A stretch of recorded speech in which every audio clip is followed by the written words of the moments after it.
പലപ്പോഴും നമ്മൾ ദുഃഖങ്ങൾ ഷെയർ ചെയ്യാറുണ്ട്.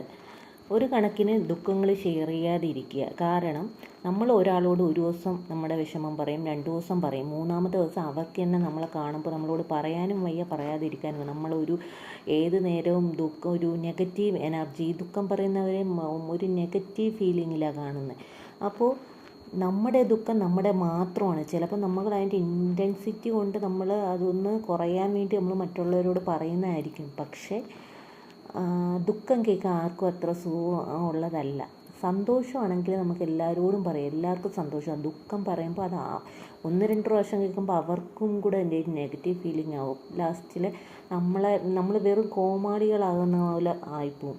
കാരണം നമ്മുടെ പെയിന് നമ്മുടെ മാത്രമാണ്, അതിൻ്റെ തീവ്രത നമുക്ക് മാത്രമേ അറിയാവൂ. ആരും മുമ്പിലും നമ്മളെ ഒരു കോമാളിയാക്കാതിരിക്കാൻ നല്ലത് നമ്മുടെ ദുഃഖം നമ്മുടെ കയ്യിൽ തന്നെ ഇരിക്കുന്നതാണ്.